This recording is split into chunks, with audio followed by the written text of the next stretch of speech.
Welcome to the Tackling College Sports Podcast, the definitive resource to help you navigate your way to play college-level sports. Here are your hosts, Chris Legates and Mark Franco, where they want you, the TCS Nation, to be your best.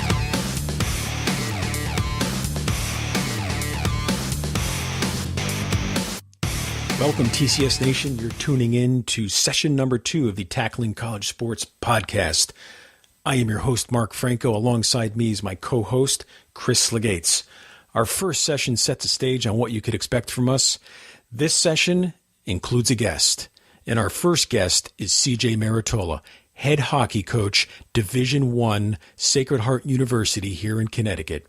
Chris and I cover a multitude of topics with CJ. Some of them will be social media applications and their effects on the student athlete, best practices for athletes, best practices for parents, and also how the current game of college hockey has developed.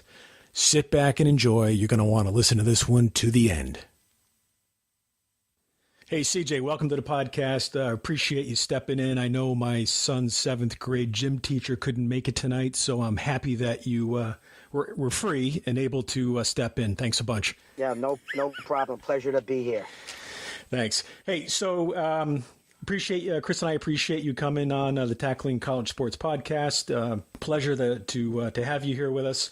I know that your time is tight as your team prepares to move on to the Atlantic Hockey quarterfinals. Congratulations on that. Yeah, thank you very much. And where actually are you heading next? We're heading up to Canisius College up in the Buffalo area. They were the number 2 seed. So we'll leave. It's a Friday, Saturday, Sunday if necessary, 2 out of 3. So we'll leave on Thursday morning about 11 o'clock and head up to Buffalo. So our guys are excited about it. Excellent. So, hey, let's dive right in. CJ, we've known each other for a long time. You and Chris, we've all known each other for a very long time. So let's just dive right in. Let's let the people know, how did you get into the position you are in today as the head coach of Sacred Heart University hockey? Yeah, my road was a winding one, a long one. Right when I got out of college, I knew I wanted to get into coaching. So I ended up going over to France and was a player coach in Europe for 2 years. And then I came back and worked at Choate, a prep school, moved up to Division III at Trinity College in Hartford, Connecticut. And I was fortunate enough to get from that job, the job at Yale University. I was there for 13 years. And then this is going to be my 6th year as the head coach at Sacred Heart. So it's been a great journey. I've met a lot of great people, great families in the recruiting process, and feel fortunate that I'm able to do what I do. And remind us now, this is the first time you guys are going to the quarters, or am I mistaken with that? Oh, my first year there, we made it to the championship game, and we lost that night. And this is the first time in maybe 4 years we've made it to the quarterfinals. We've been in a rebuilding process here, so we're seeing the fruits of our labor right now. Excellent. Hey, Chris, he's going to jump in now with the next question. Hey, Okay. CJ, again, pleasure to have you on the podcast with us tonight. We go back a long way, and I really really appreciate you taking the time. I know the schedule is busy, but one of the good things, 7-2-2 in your last 11 games. We always talk about teams peaking at the right time. Seems to me that you guys are in that process right now. Yeah, it's always a work in progress, and you always want to be playing your best at the end.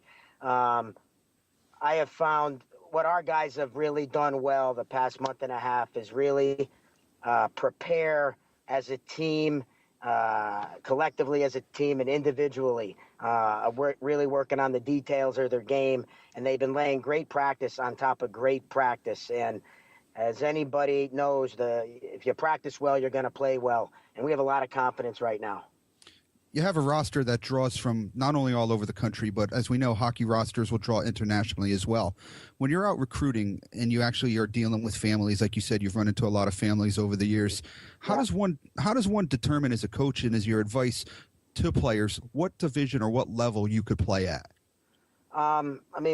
We monitor kids. We start watching kids when they're freshmen in high school at events around the country. So we track kids. And next year we'll see if they've gotten better, they've gotten worse. And usually by their junior, senior year, we'll make a determination as a staff if this is a kid that we think is a Division I player that could help our program. And what happens a lot in college hockey is it's slim for a kid to come right out of high school and go to Division I hockey.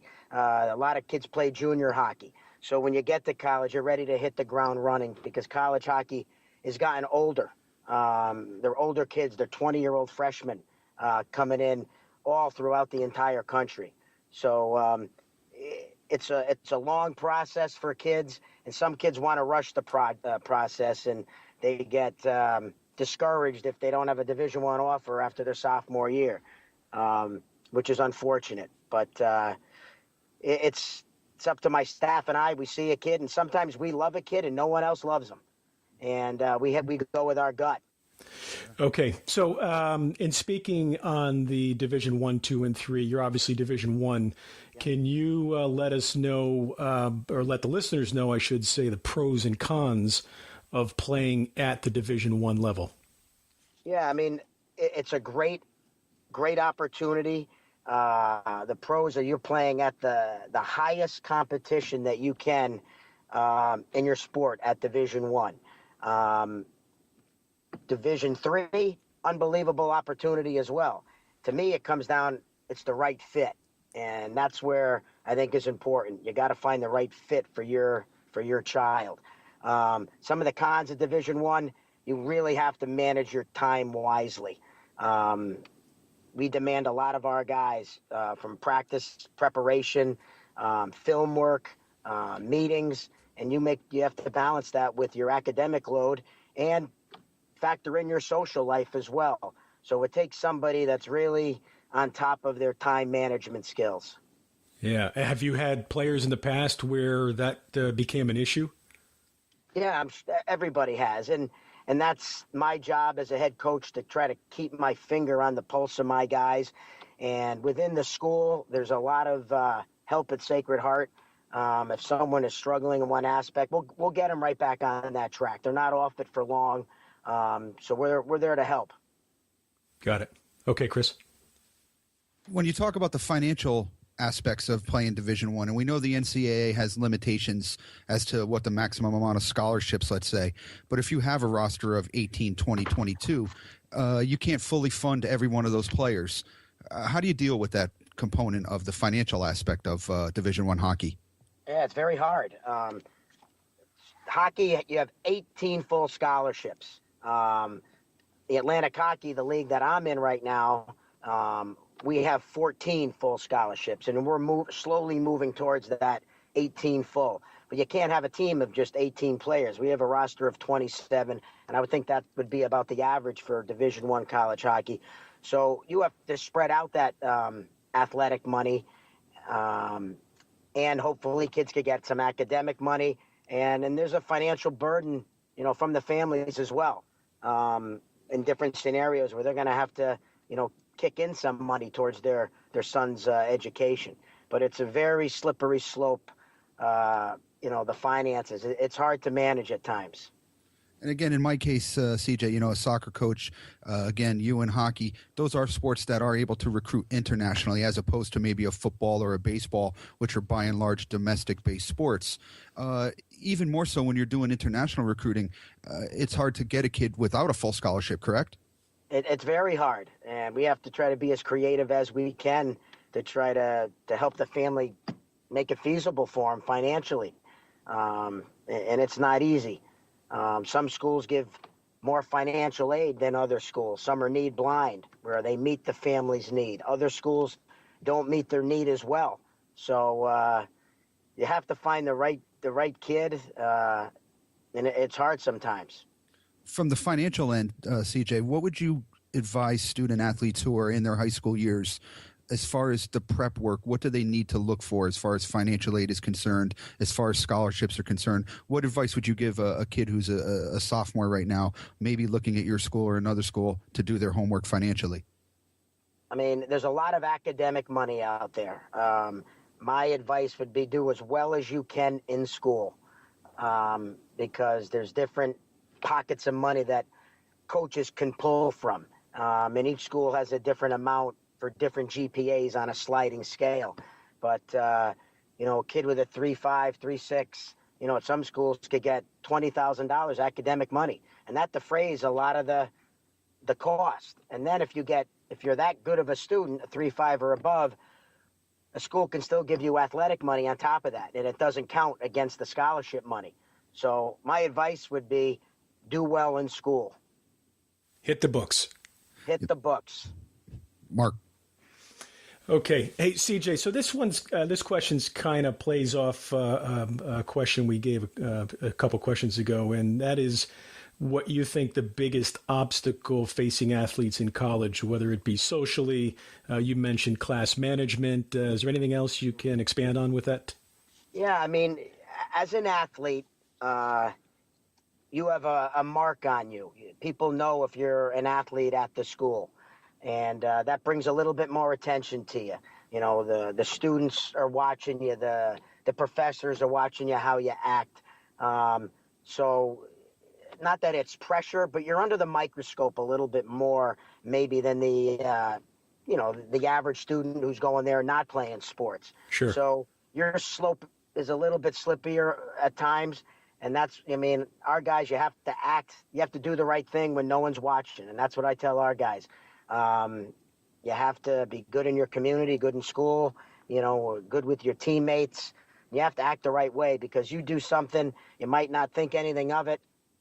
All of a sudden, the dean's calling you in, and you could be getting in trouble. So yeah, that would be something, too, socially. People are always watching athletes.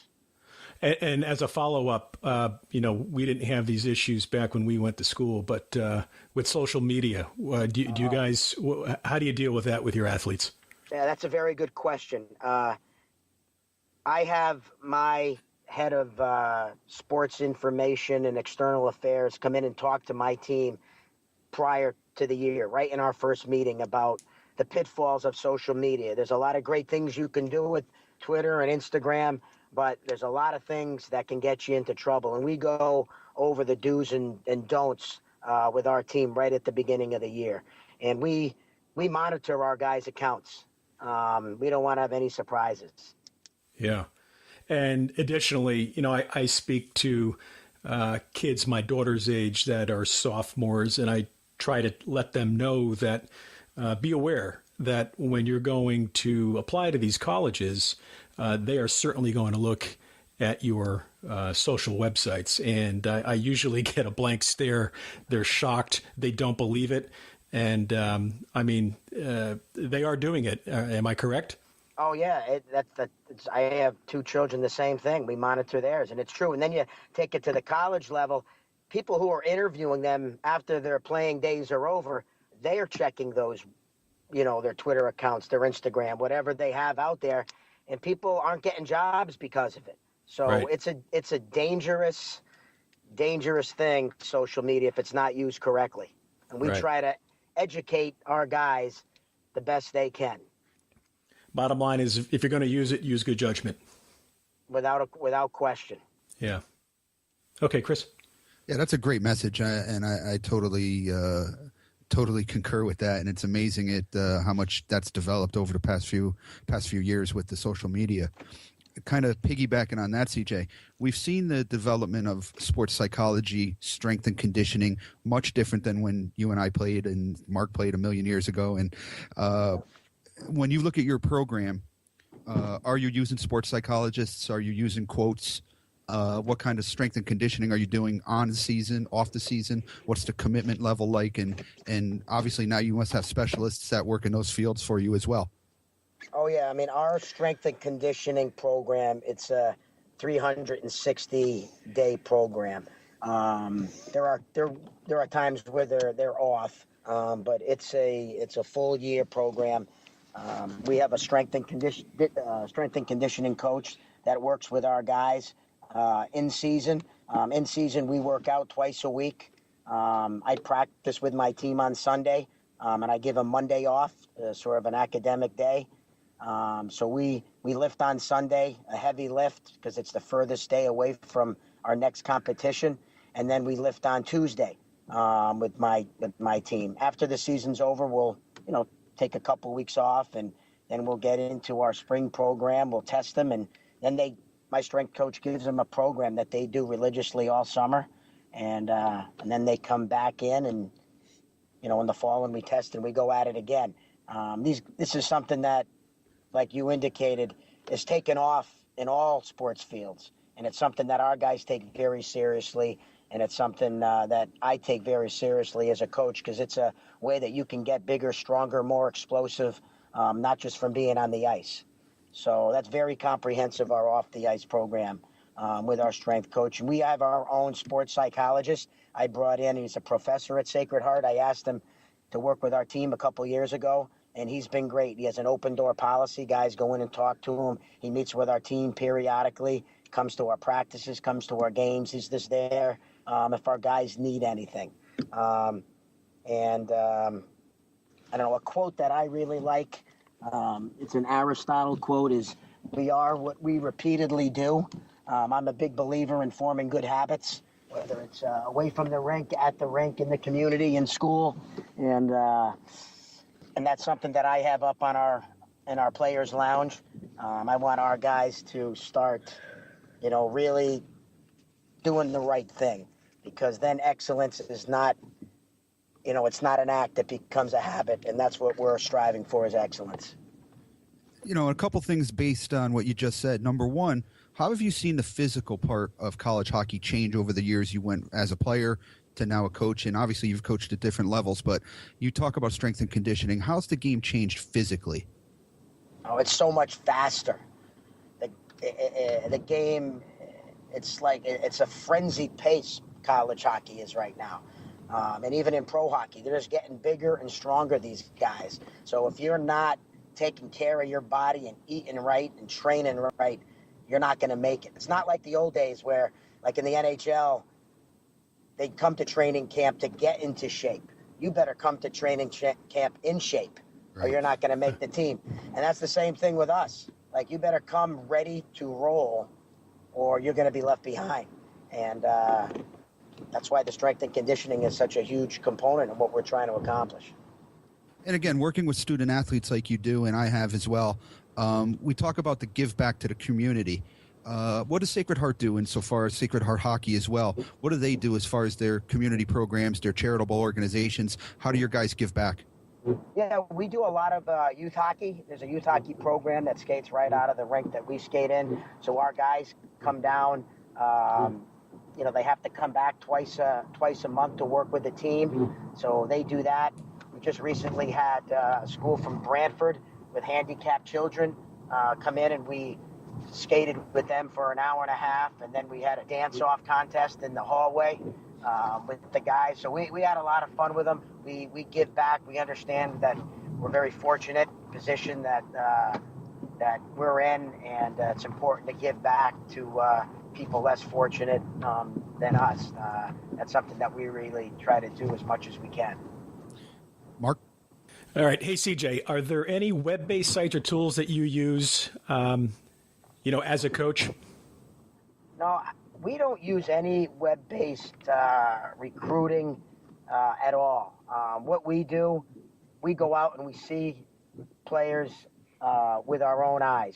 We do have contacts all over the country, people that we trust, our friends, other coaches that will call us and say, hey, you have to get out to Alberta to watch this kid. That's somebody that I trust. We'll get on a plane that next week and we'll go. But we need to go out and see people on our own. We don't use any recruiting websites or anything like that. So it's boots on the ground, not eyes on the screen. No. And we'll watch a little video here and there, but we need to get out and see. Our guys are on the road nonstop. Yeah, got it. All right, CJ, is there anything that the parents could or should do to help their student athletes prepare to make that move from high school sports to college level? Oh, once they've arrived there, the parents have done their job, whether their son or daughter, they're at college. I think it now is you let them go. Anything that happens now is between the coach and the player with all athletic issues. Any social issues or academic issues, obviously, that's in a different ballpark. I have, like, for me, my rule is parents can call me anytime about any social issue or any academic issue. Any athletic issue, I deal with the student athlete. Got it. So if you've got a student that's an athlete that's a little shy, they better come out of their shell right quick. That's right, and that's part of his development. He's got to learn to be able to speak to adults and communicate if something's bothering him. So Right. Hopefully that'll help them develop. Sure. Got it. Okay, Chris, go ahead. Hey, CJ, quick question again about the recruiting process. In your opinion, what advice would you give to student athletes about the recruiting process on how to get noticed, how to get their resumes out, all that good stuff? Not just for, we talk about the 1%, the ones who do get the college scholarships that you guys identify, but what about the ones that are maybe looking to walk onto a program or maybe at the Division 2 or 3 level where the majority of your recruiting is based upon that? What suggestions would you give student athletes about the recruiting process? Yeah, I think it's important, and it's fine to email a coach and let them know where you're playing, the interest that you have in that school. And then it's always good to have your coach follow up to that college coach. So he could put something to that email. Coaches get hundreds and hundreds of emails a day. So you differentiate yourself a little bit if a coach follows up with a call to talk about that particular student athlete to the college coach to the school he wants to go to. I think that's a good way to do it. I would also look at any camps that the school that you are interested in going to works at. So you'd be able to get in front of him, ask some questions. He'd be able to evaluate you, your skill level as a player. I think those two ways are good ways to kind of get on the radar of a college coach. Is Sacred Heart running a hockey camp now as well? We don't have one per se. No, I work a lot of them around, but we don't. We're going to wait until we get our new facility, and once we do that, we'll have them. Awesome. Great message for any student athlete out there for sure. Yeah. Mark? Okay. Again, this is for the parents and the students. Any best piece of advice to parents and then best piece of advice to students? Yeah, the best piece of advice that I can give to a parent is it's not important for your son or daughter to be the best 12, 13, 14-year-old kid. You have to trust the process.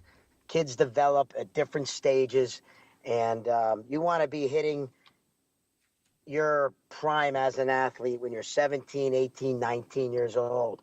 I see too many parents get so involved in these young kids specializing, on the ice, hockey all year round or baseball all year round. I think it's very important to do other sports. It promotes athleticism. So don't get so solely focused on making your kid a Division I athlete at that age. Let him be a kid. Let the process take care of itself. And I'm a big believer in if you do the right thing and you get the right guidance and you train, you're going to end up where you should be. That would be my advice to parents. And for the kids, make sure you love what you're doing. You have to love the sport that you're in, and you have to love going to practice, and you have to work on your game too. That doesn't mean you have to be playing in all these leagues. You could work out in your driveway working on your skills, doing certain things. That's how athletes become really good. It's doing things when a coach isn't hanging over you, telling you what to do. You're doing things on your own to make yourself better. Great message for parents and great message for students. Thanks, Siege. You're welcome, Mark. Go ahead, Chris. I was just going to say amen to that. It's a great message. Obviously, you're coaching the sport for all the right reasons, and we really feel that anybody's in your program is really getting the benefit of having you as not just as their coach, but a mentor as well. And it's really impressive tonight to have you here on board with us. My last question for tonight would be, how do you want the listeners to get in touch with you if they're interested in seeing games, if they're interested in being part of the program, if they're interested in supporting Sacred Heart University hockey? How do they get in touch with you? Yeah, they could email me at marottoloc at sacredheart.edu. And I just put a little reference to the podcast that we're doing tonight. I think what you guys are doing is be a great tool for parents, and athletes who are looking to take that next step. I think it's great. It's excellent. I'll add these to the show notes too, CJ. I'll put up the Sacred Heart University website at thesacredheartpioneers.com. Twitter, do you want to include that or you want to leave that out? Yeah, I don't do much on Twitter. We'll leave Twitter out. Yeah. Hey, CJ. Yeah, go ahead. Yeah, I was just going to say all the best this weekend at Canisius and Buffalo. Yeah, thank you. The TCS Nation is rooting for you, so you got the backing of a lot of people here who love what the program is doing. We love how you turned it around and how it's up and coming, and hopefully this is just the tip of the iceberg for you. Yep, thanks a lot, Chris. I appreciate it. Hey, I joked early on that my kid's PE teacher was going to be our first guest, but there was never any doubt in our minds when we put this together who we wanted to have as our first guest. We have a list of people. CJ Marottolo was at the top. I love it. That's awesome. You gotta get Romeo on there. Jamie. We are. We're gonna get to him. Don't worry. He can run, but he can't hide. That's right. That's good stuff. Hey, CJ, thanks again. I appreciate it. And You're welcome. That wraps up session number 2 of the Tackling College Sports podcast. You can find us on Facebook at facebook.com/Tackling College Sports, on Twitter at TCS Nation, on the web at tcsnation.com. Look for our podcast on iTunes, and we hope that our next session we will be on another platform. Details to come. Thanks again, and we look forward to seeing you guys on the next session. In the meantime, be your best. Be your best. Your college sports future awaits. So join the TCS Nation and be your best.